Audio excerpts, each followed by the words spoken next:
जय हिंद। देखिए नाटो को समझते हैं, नाटो को समझने के साथ साथ आपको नाटो, सेटो, सेंटो, नाटो प्लस समझना पड़ेगा, तब समझ में आएगा कि ये नाटो वाले मिलकर यूक्रेन लड़ाई को क्यों नहीं चाहते कि खत्म हो। और रसिया को सबसे बड़ा लॉस जो हुआ है वो फिनलैंड को नाटो में शामिल होने से हुआ है। तो देखिए नाटो एक नॉर्थ अटलांटिक ट्रीटी ऑर्गेनाइजेशन है, ये एक सैनिक संगठन है, इसको फ्रेंच भाषा में उल्टा बोलते हैं ओटान कहते हैं। तो जब भी कभी नाटो देखिएगा तो ओटान आएगा। तो इसका पूरा हिस्ट्री देखते हैं सेकेंड वर्ल्ड वॉर से पहले से। देखिए जब द्वितीय विश्व युद्ध चल रहा था, वार सेकेंड वर्ल्ड वॉर 1939 से 1945 के बीच में, तो इस दौरान पूरी यूरोप की अर्थव्यवस्था तबाह हो गई थी। यूरोप लगभग एकदम भुखमरी के कगार पे चला गया था, तो यूरोप तहस नहस हो गया था।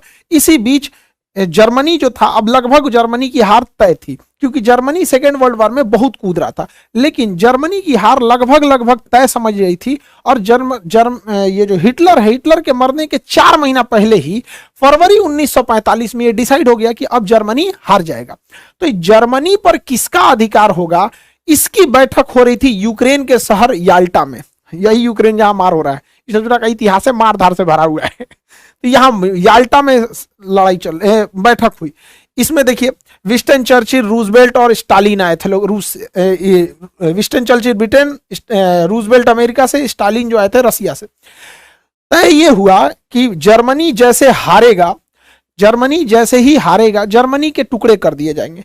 एक हिस्सा जर्मनी का ले जाएगा रसिया, एक हिस्सा ले जाएगा फ्रांस, एक हिस्सा ले जाएगा ब्रिटेन और एक हिस्सा ले जाएगा अमेरिका। यानी देखिए जर्मनी के 4 टुकड़े कर दिए जाएंगे। ये अंग्रेजों का इतिहास है, जहां भी गए हैं वहां टुकड़ा टुकड़ा करके गए हैं। हम लोग को देखिए इंडिया को बांग्लादेश, म्यांमार, भारत, पाकिस्तान, अफगानिस्तान धज्जी उड़ा के चल गया सब। तो ये याल्टा पैक्ट में हो गया। इसके 4 महीने बाद फाइनली हिटलर हार गया और जर्मनी के जैसे हुआ टुकड़े वैसे तोड़ दिए गए जर्मनी को। इसी में इस याल्टा समिट में यह भी बात कही गई थी कि रसिया जो था उसका कहना था कि जापान जब हारेगा तो मेरी कुछ जमीनें जापान के पास है। तो याल्टा समझौता में कहा गया ठीक है कि जो जापान का क्यूराइल द्वीप है, जापान जो है रसिया को हरा दिया था 1904 में, 1904-1905 की लड़ाई में ना जापान जो है रसिया को हरा दिया था। तो ये क्यूराइल द्वीप न हुआ क्या कि रसिया जब सेकेंड वर्ल्ड वॉर खत्म होगा, जापान पे परमाणु बम गिरा दिया गया, तो कहा डिसाइड किया गया कि यहां पर ये क्यूराइल द्वीप रसिया ले लेगा। तो रसिया ले लिया। रसिया से याल्टा समझौता में कहा गया था कि आप इस साइड में यूरोप में कम्युनिस्ट को बढ़ावा नहीं देंगे। कम्युनिस्ट एक ऐसा शासन प्रणाली है जिसमें चुनाव नहीं होता है, बल्कि पार्टी डिसाइड कर देती है, जैसे चाइना में चुनाव नहीं होता है। तो ये बड़ा उटपटांग व्यवस्था है, यूरोप वाले इसमें एडजस्ट नहीं हो पाते हैं। तो उनका कहना था कि रसिया इस साइड में कम्युनिस्ट को बढ़ावा नहीं देगा। तो रसिया कहा हम इस साइड में कम्युनिस्ट को बढ़ावा नहीं देंगे, इधर से ले लिया क्यूराइल द्वीप। आज भी जापान और रसिया के बीच में क्यूराइल द्वीप को लेकर विवाद है। लेकिन धीरे धीरे रसिया इस साइड में कम्युनिस्ट को बढ़ाना चालू कर दिया, कम्युनिस्ट देशों को बढ़ावा देना चालू कर दिया। इसका संदेह हो गया उस समय के तत्कालीन जो अमेरिका के राष्ट्रपति थे 1945 में, यहाँ पे ट्रूमैन को आभास हो गया कि इस साइड में ठीक है रसिया उधर चला गया, रसिया भी कम्युनिस्ट है, ये आपका चाइना भी है, उत्तरी कोरिया भी तानाशाह है, कम्युनिस्ट के बराबर ही होते हैं। तो उन्होंने देखा कि रसिया को इस साइड में रोकना बहुत ज्यादा जरूरी है, लेकिन रसिया अपना एग्रेशन करते ही जा रहा था। इसी बीच में फरवरी 1948 में रसिया जो था उस समय सोवियत संघ था, तो रसिया के साथ था एस्टोनिया, लातविया, लिथुआनिया, ये पूरे के पूरे रसिया का ही पार्ट था। सोवियत संघ उस समय union of Soviet socialist Republic, USSR नाम था रसिया का, तो ये सब उसी के साथ थे। ये आपका बेलारूस, यूक्रेन, मोल्डोवा, ये भी रसिया के साथ ही थे, उसका पार्ट था। ये काकेशस देश, जॉर्जिया, आर्मेनिया, अजरबैजान रसिया के साथ था। ये सेंट्रल एशिया के Kazakhstan, Kyrgyzstan, Tajikistan, Turkmenistan, Uzbekistan, ये सब रसिया के साथ थे। तो आप देखिए उस समय रसिया का क्या इतना बड़ा एरिया होता था, ये पूरा का पूरा रसिया था। इसके बावजूद रसिया ने यहां पर उस समय के जो चेकोस्लाविया देश है, फरवरी 1948 में चेकोस्लाविया पर अचानक सेना भेज के तख्ता पलट करा दिया और यहाँ के लोकतंत्र के सरकार को उखाड़ फेंका और यहाँ पर अपनी पिट्ठू सरकार, जैसे इसी के हिसाब से चलने वाली सरकार, कम्युनिस्ट सरकार को यहाँ बैठा दिया। आज चेकोस्लाविया 2 भाग में टूट चुका है, चेक गणराज्य और यहाँ पे स्लोवाकिया। उस समय इसने कब्जा किया। अब यूरोप वालों को डर हो गया कि भैया यहां तक तो खुद का खुद रसिया है, अब ये इसके भी आगे बढ़ेगा तो हम लोग कहां जाएंगे। और उसके अलावे जर्मनी का एक हिस्सा तो रसिया याल्टा समझौते के तहत ही ले चुका था। अब इसके बाद अमेरिका वालों का नींद खुला कि भैया इनको कैसे रोका जाए। तो रसिया क्या था कि अन्य सरकारों को भी लालच देता था कि तुम भी कब्जा कर लो, तुम भी कब्जा कर लो, लोकतंत्र की सरकार को उखाड़ फेंको। इसी बीच अमेरिका को खबर लगी कि रसिया का अगला टारगेट है तुर्की, तुर्की पे कैसे भी कम्युनिस्ट सरकार को लगाना। तो ट्रूमैन जो वहां के राष्ट्रपति थे उन्हें मार्शल प्लान लगाया। देखिए मार्शल लॉ अलग है, मार्शल प्लान अलग है। इन्होंने मार्शल प्लान लाया अप्रैल 1948 में। इसके तहत जो देशों पे रसिया अपना प्रभाव जमा रहा है कि तुम लोकतंत्र छोड़ के कम्युनिस्ट आ जाओ, वहां पर ये लोग क्या करते थे, मार्शल प्लान के तहत पैसे देते थे ताकि वो रसिया के फेवर में ना जाए। तो तुर्की और साइप्रस को कैसे भी ये पैसे वैसे दे के अपने फेवर में लाए, वरना टर्की भी हो चुका था कम्युनिस्ट देश। रसिया यूरोप की ओर बढ़ते जा रहा था। रीजन क्या है, रसिया का एक क्षेत्रफल खुद का रसिया इतना बड़ा था, इसके अलावे रसिया के साथ सेंट्रल एशिया यूएसएसआर का हिस्सा था, काकेसस यूएसएसआर का हिस्सा था, ये बाल्टिक देश यूएसएसआर के हिस्सा थे सब, ये उस समय बेलारूस, यूक्रेन, ये सब उस समय रूस का ही पार्ट हुआ करता था, इतना बड़ा। इसके अलावे अब रसिया एंट्री करना चालू किया। तब इन्होंने क्या किया, 4 अप्रैल 1949 को नाटो सेना का गठन किया। जिस समय गठन हुआ उस समय 12 देश थे, वर्तमान में इसमें 31 देश हो चुके हैं। नॉर्थ अटलांटिक ट्रीटी ऑर्गेनाइजेशन, इस संगठन के टोटल 14 अनुच्छेद हैं, 14 आर्टिकल हैं। 14 आर्टिकल में कहा गया है कि इसके देश कैसे कैसे काम करेंगे। इसका 5वां आर्टिकल सबसे खतरनाक है कि इन वर्तमान में जो 31 देश हैं, अगर इस 31 देश में कोई बाहरी देश 31 आपस में मार करे तो कोई दिक्कत नहीं है, ये किसी को मारे तो कोई दिक्कत नहीं है, लेकिन अगर कोई दूसरा देश इनके ऊपर हमला करेगा तो ये 31 मिल के मारेंगे उसको। ये इसका कानून है। इसका मुख्य उद्देश्य क्या था कि रसिया को इस साइड में यूरोप की ओर से चढ़ने से बचाया जाए, वरना ये धीरे धीरे रसिया इधर आ गया था। तो अब आपको तो समझ में आ रहा होगा ना कि नाटो का निर्माण ही हुआ था रसिया के एग्रेशन को रोका जाए, वरना रसिया बहुत तेजी से एक्सपेंड कर रहा था और हर जगह कम्युनिस्ट फैलाते जा रहा था। तो नाटो का गठन 1949 में हो गया। ये एक सैन्य संगठन था। अब रसिया को चारों ओर से रोकना था। तो रसिया को सेंट्रल एशिया से रोकने के लिए, ईस्ट एशिया से रोकने के लिए सेटो बनाया गया, South East Asian treaty organisation, SEATO 1954 में बनाया गया। इसको हथियार, सेटो में मुख्य रूप से किसे शामिल किया गया, तो थाईलैंड को और इधर से फिलीपीन को, और नीचे में ऑस्ट्रेलिया और न्यूजीलैंड, ऑस्ट्रेलिया और न्यूजीलैंड, ताकि इधर से ये लोग अमेरिका के फेवर में रहे। और इन्हें हथियार कौन दे रहा था, अमेरिका, ब्रिटेन, फ्रांस। इधर से ये लोग सपोर्टिव हथियार दे रहे थे कि इधर से चाइना, कोरिया, ये सबको बिजी रखा जाए ताकि रसिया इस साइड में बिजी रहे। और इधर से नाटो डायरेक्ट रसिया को इंगेज कर रहा था। अब इन लोगों को लगा कि हम दो ओर से रसिया चाइना को घेरते जा रहा है, इधर से घेर रहा है नाटो, इधर से सेटो, नाटो सेटो ना, ये हो गया सेटो साउथ ईस्ट, ये हो गया सेटो और ये हो गया नाटो। अब रसिया को थोड़ा अनबैलेंस लगने लगा कि सचुरा दोनों खोपड़िया नोच देगा सब। तब अमेरिका शांत बैठने वाला तो है नहीं, इसने इसी बीच में ला दिया एक ठो सेटो, सेंट्रल, सीईटी से सेंट्रल ट्रीटी ऑर्गेनाइजेशन, अगले साल 1955 में सेंट्रल ट्रीटी ऑर्गेनाइजेशन। इस ऑर्गेनाइजेशन को भी हथियार दे रहा था इधर से ब्रिटेन। इसमें कौन कौन से, इसमें थे तुर्की, इराक, ईरान और पाकिस्तान। सोचिए ये सेंट्रल थे सब। ये हो गया सेटो। अब ये रसिया पे दबाव बनाते थे सब, यहां पे रसिया को आगे बढ़ने से रोकते थे सब, सेटो। इधर से कौन चढ़ता था, सेंटो, इधर से सेटो, ये हो गया सेंटो, ये सेटो और ये सेंटो, इधर से नाटो। चारों ओर से रसिया को घेर लिया सब, नाटो, सेंटो, सेटो, चारों ओर से रसिया को घेर लिया सब। रसिया को लगा कि भैया हम तो पिसा जाएंगे। अब भारत को कहे तो भारत किधर जाए भैया। अब भारत हो गया फेरा में पड़ गया, क्योंकि रसिया को इधर से तो घेर लिया है नाटो, यहां से घेर लिया है सेटो, सेंटो, ये हो गया SEATO, South East Asian treaty organisation. अब रसिया के लिए कंफर्टेबल में हो गया दिक्कत, रसिया ढूंढने लगा अपना कोई पार्टनर। इस बीच जो भी रसिया के फेवर में जाता था, अमेरिका उसके आंगा लगाता था। अब इस कंडीशन में इंडिया कंफ्यूज हो गया, इंडिया किधर से जाए, क्योंकि अगर नाटो ज्वाइन करता है इंडिया तो रसिया नाराज, सेंटो में भी रसिया नाराज, सेटो में भी रसिया नाराज। और रसिया हमारा बहुत जरूरी मित्र है वहां पे, क्योंकि पास में है यहाँ पे रसिया, कभी भी हम लोग के विकट परिस्थिति में रसिया ही काम आएगा यहाँ पे। तो हम लोगों ने क्या किया, उस समय जवाहरलाल नेहरू जो थे बड़ी समझदारी का काम किए। 1961 में इन्होंने कहा कि अमेरिका के फेवर वाली दुनिया को कहा जाता था पहली दुनिया, और रूस के फेवर वाले को कहा जाता था दूसरी दुनिया। तो जवाहरलाल नेहरू ने कहा कि अब हम लोग ना अमेरिका के फेवर में है ना रसिया के फेवर में, हम लोग तीसरी दुनिया के हैं। तो इसे तीसरी दुनिया या दक्षिणी दुनिया कहा जाता था। हालांकि इसका ऑफिशियल नाम था non aliasing movement, non aliasing movement, shortcut में नाम गुट निरपेक्ष। हम किसी भी गुट में नहीं रहेंगे। इसमें गुट निरपेक्ष में 4-5 लोग का नाम बहुत महत्वपूर्ण है। इसमें एक इंडोनेशिया का अहमद सुकर्नो थे, भारत से जवाहरलाल नेहरू, मिस्र के कर्नल नासिर और यूगोस्लाविया से जो थे मार्शल टीटो थे। ये लोगों का बहुत महत्वपूर्ण योगदान था कि हम किसी भी गुट में नहीं रहेंगे, और ये जरूरी भी था गुट में न रहना। रीजन क्या है, गुट में से बहुत लॉस हुआ था। सेंटो में ईरान था अमेरिका के साथ, सेंटो में इराक था अमेरिका के साथ।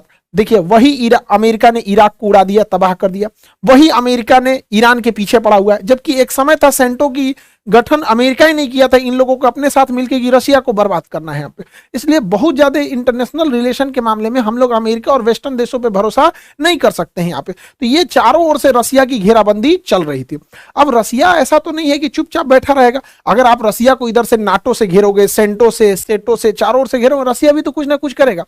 तो रशिया जो था, देखिए रशिया अलग है, सोवियत संघ अलग है। तो ये हो गया रशिया, ये वाला एरिया तो कंप्लीट हो गया रशिया, ये पूरा का पूरा रशिया का हो गया।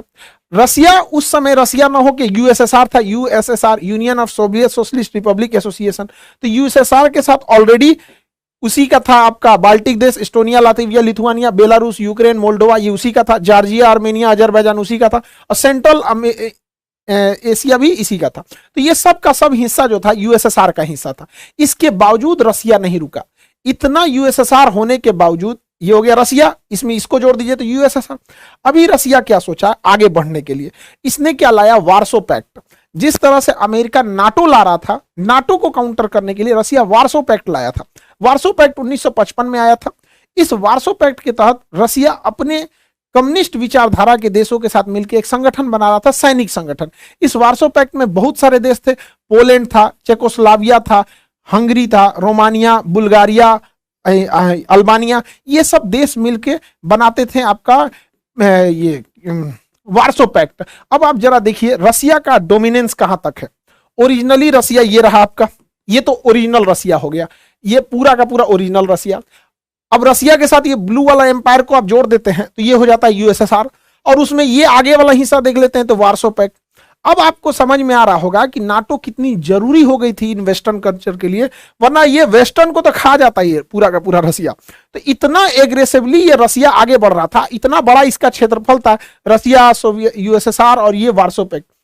लेकिन धीरे धीरे रशिया जो था वो सोवियत संघ के देशों को संभाल नहीं पाया। रशिया ज्यादा ध्यान दे दिया रूस पे, उससे कम ध्यान दिया उसने इस सोवियत संघ पे, उससे भी कम ध्यान दिया वार्सो पैक्ट पे। तो वार्सो पैक्ट के लोगों को लगा कि हम रशियन भाषा नहीं सीख पा रहे हैं, ज्यादा विकास रशिया का, और हम क्यों नहीं वार्सो पैक्ट से अलग हो जाए। इसमें अमेरिका ने भी साथ दिया कि भाई हमारे साथ आओगे, नई टेक्नोलॉजी आएगी, भाषा सीखने में इजी है, कल्चर सीखने में इजी है, लोकतंत्र के देश हैं, खुल के विरोध कर सकते हो। इसमें विरोध करोगे तो मराइए जाओगे, विरोध नहीं कर सकते, वोट नहीं डाल सकते हो, सरकार नहीं चेंज कर सकते। तो वार्सो पैक्ट के लोगों को भी लगा कि भैया अब वार्सो पैक्ट में फायदा नहीं है, और यूएसएसआर को भी लग रहा था। तो इसका मतलब रशिया के दो जो फ्रंट लाइन थे ये हटने वाले थे यहां से, और इसमें अमेरिका कामयाब हो गया यहां से। इधर से नाटो इस पे प्रेशर लगा रहा था कि भैया तुम लोग वार्सो पैक्ट छोड़ो, इधर से सेंटो इस पे प्रेशर लगा रहा था कि तुम लोग इसको छोड़ो, और इधर रशिया का दिमाग उलझा के सेटो लगाया हुआ था, सेटो।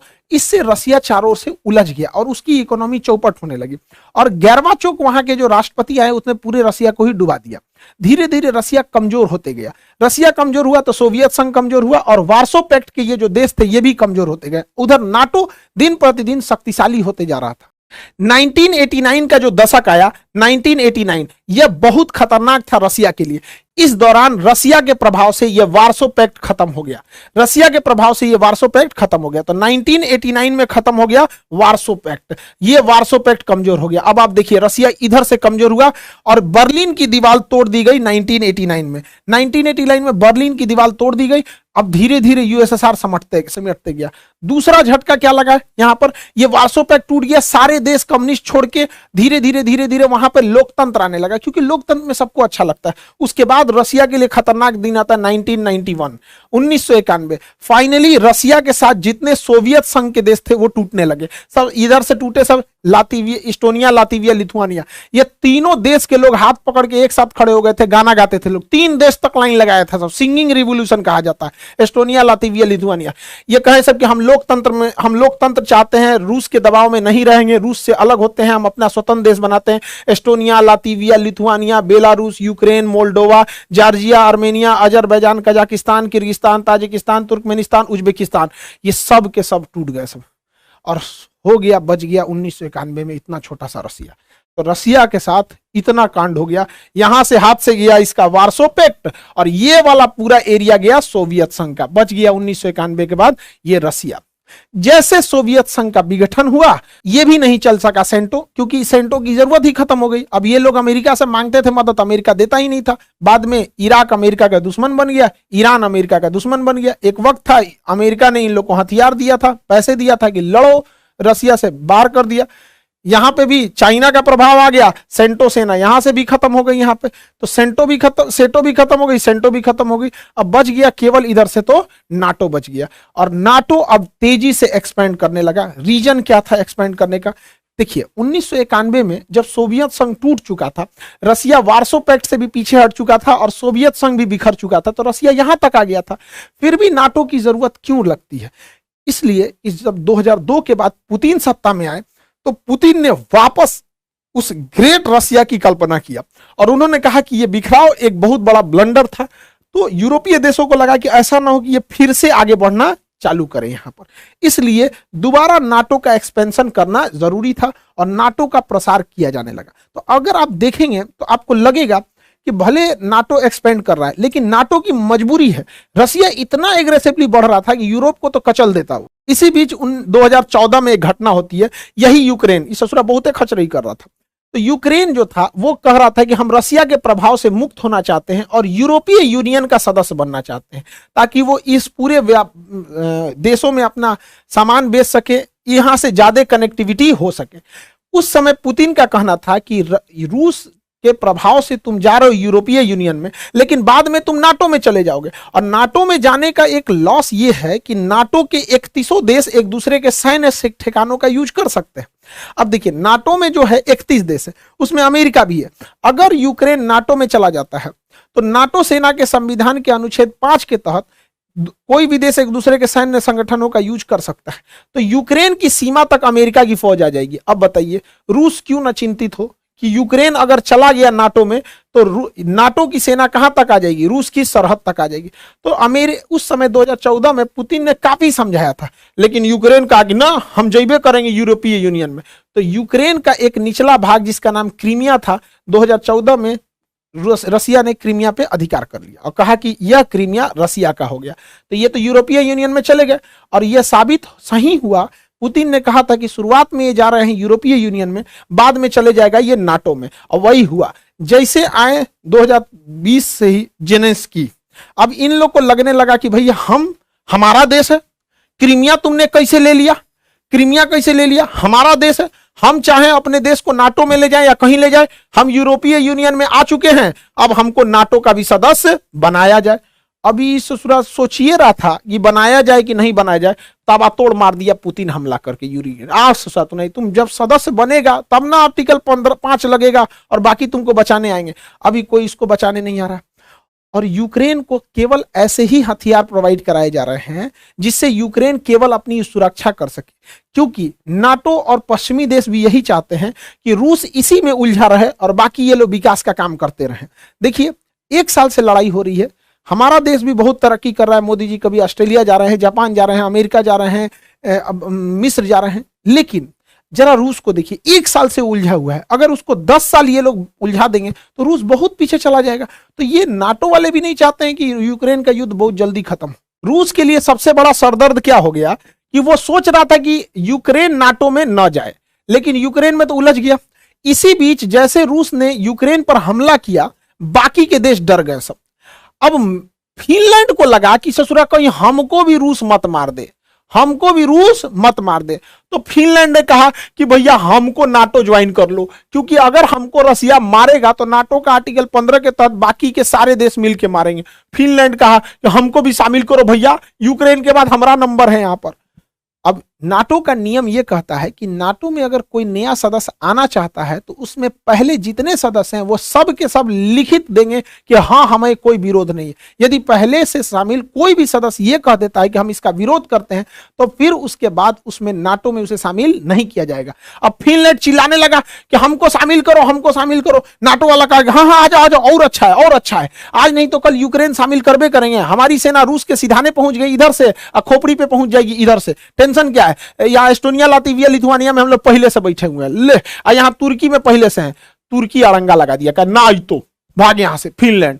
अब फिनलैंड कहा कि रे तुर्की तुमको क्या हुआ रे, तुम क्यों विरोध कर रहा है मेरा। देखिए तुर्की ब्लैकमेल कर दिया नाटो को, तुर्की ने क्या कर दिया, नाटो को ब्लैकमेल कर दिया, क्योंकि तुर्की के पास पावर था कि जब तक तुर्की लिखित नहीं देगा, यानी सारे देश रेडी नहीं होंगे, तब तक कोई नाटो में नहीं आएगा, और तुर्की पहले से उसका सदस्य था। तो ये क्या किया, कहा कि देखो तुर्की ने रसिया से S-400 मिसाइल खरीदा था, तो इसके खरीदने की वजह से अमेरिका ने इस पे काटसा एक्ट के तहत प्रतिबंध लगा दिया, जिस वजह से इसकी पूरी इकोनॉमी तबाह हो गई यहाँ पे। साथ ही तुर्की जो है अमेरिका के F-35 जहाज में मतलब अपने ज्वाइंट वेंचर बनाने के लिए 1.4 बिलियन पैसा खर्चा किया था। जैसे S-400 इसने मिसाइल खरीदा रसिया से, टर्की ने रसिया से मिसाइल खरीदा, अमेरिका ने इस पे काटसा सैंक्शन लगा दिया और इसका कह दिया कि तुम्हारा 1.4 मिलियन भाड़ में गया। अब ये तैयबुल अर्दोगान क्या कहता है कि हमरा वो पैसा वापस करो, हमसे ही काटसा एक्ट को हटाओ, और सब हटाओगे तब हम फिनलैंड को शामिल करने देंगे, नहीं तो हम फिनलैंड को शामिल नहीं करने देंगे। अब अमेरिका माथा पीट रहा है, नाटो माथा पीट रहे करे, अरे भैया एक से काटसा हटा दे, इसका जो पैसा जो लूटे हैं लोग 1.4 बिलियन दे दे, नहीं तो फिनलैंड को आने नहीं देगा। अब फिनलैंड को नहीं आने देगा, रसिया कचर देगा फिनलैंड को, तो रसिया कचर ना दे तो इसका समझौता हुआ। देख रहे हैं इसको, बाप रे बाप, ठीक ठाक भाई। देखिए भाई अमेरिका को कोई चुना लगा के आ गया, बहुत बड़का राजनीतिक आदमी हुआ है। तो ये अपने देश के हैं, तुर्की में जीत गए हैं अभी। तो तुर्की ने फाइनली जब ये सब तुर्की से ये सैंक्शन हटा लिए गए, तुर्की ने कह दिया हाँ फिनलैंड भी आ जाए नाटो में, और नाटो में ससुरा फिनलैंड आ गया। और ये रसिया के लिए सबसे खराब बात है, क्योंकि फिनलैंड जो है वो नाटो के यहां आने से रसिया का सबसे बड़ा लॉस होता है। तो ये कोला प्रायद्वीप पर, ये प्रायद्वीप का नाम है कोला प्रायद्वीप, प्रायद्वीप का नाम है कोला प्रायद्वीप। रसिया में यही एक ऐसा जगह है जो ठंड के दिन में, कोल्ड विंटर सीजन में जमता नहीं है। ज्योग्राफी में हम पढ़ा दिए हैं, यहाँ एक नॉर्वे की गर्म समुद्री जलधारा चलती है, जिससे कि वहां का समुद्र बर्फ से जमता नहीं है। तो ठंड के दिन में रसिया का मात्र एक बंदरगाह है, मुर्मुस्क बंदरगाह, जो इस कोला प्रायद्वीप पर है। यूपीएससी में भी क्वेश्चन पूछा था, मुर्मुस्क बंदरगाह क्यों नहीं जमता है, तो नॉर्वे की गर्म जलधारा की वजह से। कोला प्रायद्वीप पर मुर्मुस्क बंदरगाह नहीं जमता है। अब जरा देखिए, अमेरिका यहां आके बैठ गया, यूक्रेन में उलझा दिया रसिया को, रसिया उलझ गए यूक्रेन में, अब यहां ले आके बैठ गया यहां पर। अब रसिया का सबसे जरूरी चीज है ये कोला प्रायद्वीप, क्योंकि इसी कोला प्रायद्वीप पे रसिया की नेवी का पूरी बड़ी सी फ्लीट है, यहां इसके पनडुब्बियों का गुप्त स्थान है रखने के लिए। अब ये कोला प्रायद्वीप के पास आके फिनलैंड के बहाने बैठ गया आपका नाटो, नाटो यहां तक आ गया है। रसिया के लिए इससे खराब दिन नहीं हो सकता है, क्योंकि जितनी परमाणु पनडुब्बियां हैं रसिया की, वो इसी कोला प्रायद्वीप पर है। रसिया के जितने बड़े बड़े इंडस्ट्रीज हैं इसी कोला प्रायद्वीप पर है। रसिया के जितने परमाणु बम हैं वो कोला प्रायद्वीप पर है, मिसाइलें कोला प्रायद्वीप पर है, इंडस्ट्रियलाइजेशन, एयरफोर्स, ये सब का सब बहुत बड़ा एरिया कोला प्रायद्वीप पर है। तो सोचिए, रसिया ने तो बहुत बड़ा कीमत चुकाया। रसिया को लगा था कि हम ये यूक्रेन निपटाएंगे, यूक्रेन निपटेला के चक्कर में यूक्रेन तो हुआ नहीं कुछ, ससुरा उल्टे फिनलैंड हाथ से निकल गया और ये कोला प्रायद्वीप पे चला आया। यहाँ पे बहुत बुरा बात है ये इसके लिए, यहाँ पे रसिया के लिए। तो खैर अब ये विश्व नीति है। अब नाटो यही नहीं रुका, नाटो कहता है नाटो को और बड़ा बनाया जाए, नाटो प्लस। क्या बनाया जाए? नाटो प्लस, मतलब नाटो में और को जोड़ा जाए, नाटो प्लस। नाटो में पहले प्लस में कौन कौन शामिल है?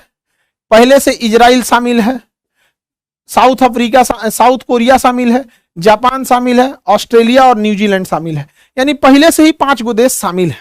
अब उसका कहना है नाटो प्लस में भारत को भी शामिल किया जाए, भारत को भी शामिल किया जाए। अरे भैया हमको शामिल नहीं होना है, एस जयशंकर साहब भी मना कर दिए, नहीं शामिल होना है। काहे? क्योंकि नाटो के 14 गो आर्टिकल में से 5वां आर्टिकल कहता है कि अगर इन नाटो के 31 देश में से, नाटो के 31 देश में से किसी पे हमला होगा तो बाकी सब मारने चलेगा। अरे ससुरा तो नहीं, हम लोग को मार करना ही नहीं है। हाई 31 हर साल कहीं ना कहीं मार कैले रहता है सब, कभी ईरान में उलझेगा, कभी सीरिया में उलझेगा, अफगानिस्तान में उलझेगा। और ससुरा हम अगर शामिल हो जाएंगे तो पता चला हम लोग भी चलते रहेंगे, चलो भैया कहाँ मार किए। उन सब के चक्कर में हम लोग की अपनी विदेश नीति जाएगी। तो हम लोग भैया पाकिस्तान से और चाइना से खुद निपट सकते हैं, हमें नाटो प्लस की कोई जरूरत नहीं है। आई होप आप नाटो समझे होंगे। नाटो जब यूपीएससी में लिखने के लिए आएगा तो आपको कंप्लीट लिखना पड़ेगा, नाटो, सेटो, सेंटो, नाटो प्लस। अगर हम थोड़ा सा लिख के चले आएंगे नाटो ये वो, तो फिर नंबर भी उसी हिसाब से देगा। देखिए यूपीएससी फर्स्ट बैच में एक्सेस एडमिशन की वजह से हम लोग को यूपीएससी फर्स्ट बैच में एडमिशन क्लोज करना पड़ा।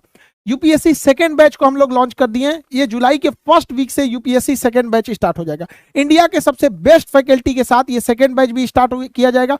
बहुत सारे लड़कों लोग का क्वेरी होता था कि कौन कौन से टीचर देंगे। देखिए हिस्ट्री हमारे मणिकांत सर लेंगे, आप लोग को मतलब परिचित के किसी भी परिचय के मोहताज नहीं। इकोनॉमिक में बहुत सारे लड़कों का क्वेश्चन था कि इकोनॉमिक्स कौन लेंगे यहाँ पे। बाबू देखिए इंडिया के सबसे बेस्ट फैकल्टी देंगे हम लोग आप लोग को। यहाँ पर इकोनॉमी हमारे रामेश्वर सर लेंगे आपको, तो रामेश्वर सर इकोनॉमिक्स लेंगे। ज्योग्राफी सचिन अरोड़ा सर लेंगे आप लोग को ज्योग्राफी बेहतरीन ढंग से। राजेश मिश्रा सर पॉलिटी का क्लास लेंगे यहाँ पर, तो राजेश मिश्रा सर से आप लोग को पॉलिटी का क्लास लेना है। एथिक्स का जहां तक क्लास रहेगा, और जो फिलॉसफी का चैप्टर रहेगा वो सब धर्मेंद्र सर क्लास लेंगे यहाँ पे। और अभिषेक सर साइंस एंड टेक का क्लास लेंगे। धर्मेंद्र सर जो होंगे ये sociology, social justice, social issues के क्लास लेंगे। तो सेकेंड बैच जो है वो कंप्लीट इंडिया के सबसे बेस्ट फैकल्टी के साथ ही आप लोग के लिए आएगा। अब यही फैकल्टी के साथ अगर आप देखेंगे दिल्ली में तो 2 लाख 2.5 लाख फीस लगेगा। सेम फैकल्टी रहेंगे आप लोग के, हालांकि इनसे ही इंफीरियर, क्योंकि ये सबसे मोस्ट सीनियर टीचर हैं लोग आपको, तो इनसे जूनियर ही मिलेंगे और फीस भी ज्यादा होगा आपको। और इसके लिए बेहतरीन और भी जितने भी बेहतर सुविधा दिया जा सकता है वो हम लोग स्टार्ट कर रहे हैं यहाँ पे। मुखर्जी नगर और करोल बाग दोनों में ऑफलाइन सेंटर भी स्टार्ट हो रहा है, उसकी भी सूचना हम आपको दे देंगे। ऑनलाइन में क्या है बाबू, देखिए बहुत सारे लड़कों का कहना था कि सर थोड़ा सा फी वगैरह की, बहुत सारे लड़के लोग फी नहीं जुटा पाए थे उन लोग के लिए। तो ऐसे लड़कों लोग के लिए देखिए बाबू, हम आप लोग को एक यहाँ देते हैं कि 7,000 रुपए में हम आपको सेकेंड बैच के लिए दे देते हैं, लेकिन ये लिमिटेड रहेगा। हमारे पास सीटें बहुत कम है, लेकिन चूंकि कई लड़कों की समस्याएं ऐसी आई थी, ऑफिस तक में आके बोलते थे, तो हम ये 24 घंटे के लिए हम ये ऑफर आप लोग को दे देंगे 7,000 का। इसके बाद इसकी फीस बढ़ जाएगी बाबू, क्योंकि प्रॉब्लम समझिए बहुत सारी चीजें की सर्वर कॉस्टिंग बढ़ जाती है, गूगल अपने ओर से सर्वर की कॉस्ट बढ़ा देता है। तो हम लोग भी मजबूरी में कितना लेंगे लोग यार बाबू, 7,000 में हम आप लोग को 1.5 साल का यूपीएससी का कोर्स दे रहे हैं। इतना इससे महंगा टेस्ट सीरीज पहले दिया जाता था, अब तो सब लोग को फीस घटाना पड़ रहा है, क्योंकि लड़के भी कह रहे हैं कि सर इंडिया के सबसे बेस्ट फैकल्टी के साथ सर जब 7,000 में दे रहे हैं तो आप लोग क्यों ज्यादा ले रहे हैं।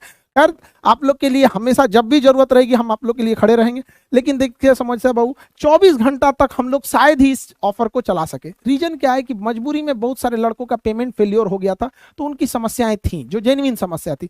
तो हो सकता है हम लोग इसे 15 या 16 घंटे में ही बंद कर दे। तो जो जरूरतमंद बच्चे हैं आप लोग इसे ले लीजिए, जो बच्चे अफोर्ड कर सकते हैं बाबू वो छोड़िएगा उनके लिए जो अफोर्ड नहीं कर सकते। और सेकेंड बैच इंडिया के सबसे बेस्ट फैकल्टी के साथ, और हम लोग इसको करोल बाग और मुखर्जी नगर में भी ऑफलाइन में बहुत जल्दी आप लोग को आएंगे, उसकी भी सूचना दे देंगे। आई होप आपको सारा टॉपिक क्लियर हुआ होगा। और सेकंड बैच में बेहतरीन ढंग से पढ़ेंगे हम लोग, हिस्ट्री और इकोनॉमी से स्टार्ट करेंगे हम लोग। मणिकांत सर आपके हिस्ट्री से स्टार्ट कर देंगे और रामेश्वर सर हम लोग के इकोनॉमिक्स से स्टार्ट कर देंगे। फिर सचिन अरोड़ा सर है, राजेश मिश्रा सर है, धर्मेंद्र सर हैं, ये भी धर्मेंद्र सर, सचिन, अभिषेक सर, जितने फैकल्टी है सारे लोग मिलकर आपको आपके मार्गदर्शन करेंगे।